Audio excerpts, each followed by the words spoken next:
வணக்கம். எல்லாருக்கும் இனிய பொங்கல் நல்வாழ்த்துக்கள். எல்லாரும் பொங்கலுக்கு சக்கரவள்ளி கிழங்கு வாங்கியிருப்பீங்க. அதை வைத்து புட்டு செய்யறது எப்படின்னு இப்போ பார்ப்போம். சக்கரவள்ளி கிழங்கு புட்டு செய்வதற்கு முதல்ல சக்கரவள்ளி கிழங்க தோல் சீவி எடுத்துக்கலாம்.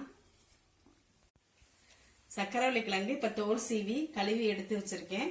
இப்ப இந்த மாதிரி ஒரு கிரேட்டர்ல வச்சு சக்கரவள்ளி கிழங்க சீவி எடுத்துக்கலாம்.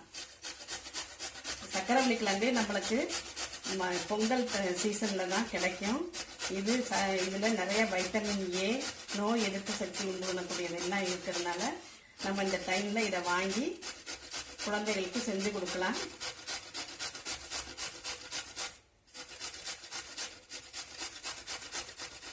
சக்கரவள்ளி கிழங்கு இப்ப துருவி ரெடியா வச்சிருக்கோம். இத இட்லி பாத்திரத்துல ஆவியில வேக வச்சு எடுத்துக்கணும்.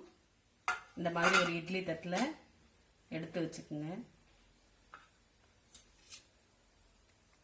இதெல்லாம் ஒரு சீசன் டைம்ல தான் நம்மளுக்கு கிடைக்கும். அது கிடைக்கிற சமயத்துல நம்ம வாங்கி செஞ்சு கொடுத்தோம்னா எல்லாருக்கும் உடம்புக்கும் நல்லது, சாப்பிடவும் நல்லா டேஸ்டா இருக்கும். நீங்களும் செஞ்சு பாருங்க.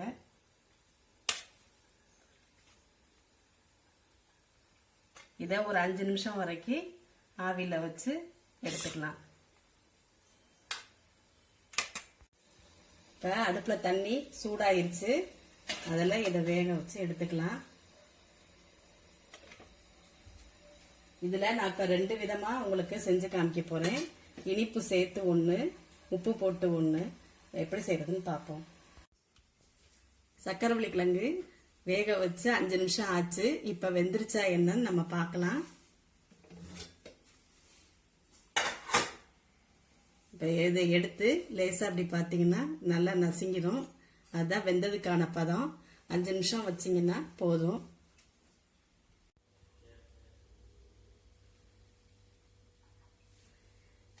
இத 2 பிளேட்ல நம்ம 2 தட்டுல வேக வச்சு எடுத்திருக்கோம். ஒரு இதுல உள்ளத இனிப்பு சேர்த்தும், ஒரு பிளேட்ல உள்ளத உப்பு சேர்த்தும் செய்யறது எப்படின்னு நான் உங்களுக்கு சொல்றேன். புட்டு தாளிப்பதற்கு தேவையான பொருட்கள்: நம்ம ஒரு தட்டுல வேக வச்சு எடுத்த சக்கரவள்ளி கிழங்கு, சின்ன வெங்காயம், பச்சை மிளகாய் 1 நறுக்கி வச்சிருக்கேன். சின்ன வெங்காயத்தை நல்லா நைஸா நறுக்கி வச்சுக்கோங்க. கருவேப்பிலை, கடுகு, உளுந்தம்பருப்பு, எண்ணெய் ஒரு 2 ஸ்பூன் இருந்தா போதும். உப்பு தேவையான அளவு போட்டுக்குங்க. எண்ணெய் காஞ்சிருச்சு. காஞ்சி கடுகு புரிஞ்சதும் அதுல நம்ம நறுக்கி வச்சிருக்க வெங்காயம், பச்சை மிளகாயை சேர்த்துக்கலாம்.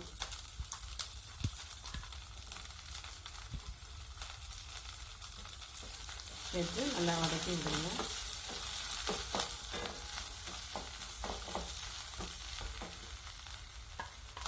அப்புறம் கருவேப்பிலை சேர்த்துக்கலாம்.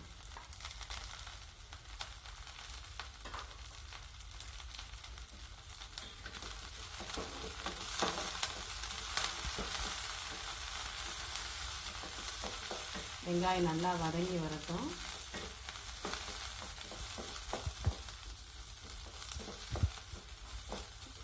வெங்காயம் நல்லா வதங்கினதும் நம்ம வேக வச்சு எடுத்து வச்சிருக்க சக்கரவள்ளி கிழங்கு அதில் சேர்த்துக்கலாம். இந்த உப்பு சேர்த்த புட்டுக்கு தேங்காய் திருவி போட்டாலும் போடலாம். நான் இதில் தேங்காய் சேர்க்கலை. வேணும்னா நீங்கள் வேணும்னா திருவி போட்டுக்கலாம், அதுவும் நல்லா இருக்கும். இதை நல்லா கிளறி விடுங்க. கிளறி விட்டுட்டு தேவையான அளவு உப்பு போட்டுக்கணும்.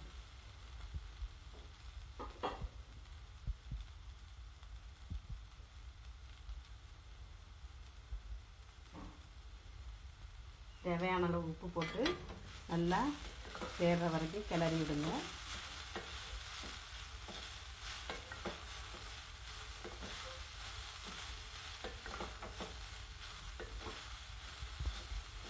நல்லா வெங்காயம், கடுகு, உளுந்தம்பருப்பு எல்லாமே நல்லா சேர்ந்துருச்சு. உப்பும் நல்லா கலந்துருக்கும். இப்போ அடுப்பை ஆஃப் பண்ணிவிட்டு நம்ம இதை வேற பாத்திரத்துக்கு மாற்றிக்கலாம். சர்க்கரை கிழங்கு இனிப்பு புட்டு செய்வதற்கு நம்ம ஒரு தட்டில் வச்சிருந்த வேக வச்சு எடுத்திருக்க சர்க்கரை கிழங்கு, தேங்காய் 1 கப்பு, நாட்டு சர்க்கரை ஒரு 3 ஸ்பூன் அளவுக்கு எடுத்து வச்சிருக்கேன். ஏன்னா சக்கரவள்ளி கிழங்கு ஏற்கனவே இனிப்பு மிக்கது தான், அதனால அதில் கொஞ்சமாக சர்க்கரை சேர்த்தா போதும். நெய் 2 ஸ்பூன். இப்போ அதை எப்படி செய்யறதுங்கிறத பார்க்கலாம். சர்க்கரையில் ஒரு 3 ஸ்பூன் அளவு போட்டுக்கோங்க. தேங்காய்,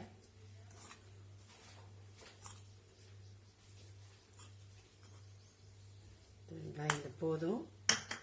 நெய் ஒரு 2 ஸ்பூன் அளவு ஊற்றிக்குங்க. ஊற்றி நல்லா கலந்து விட்டுக்குங்க.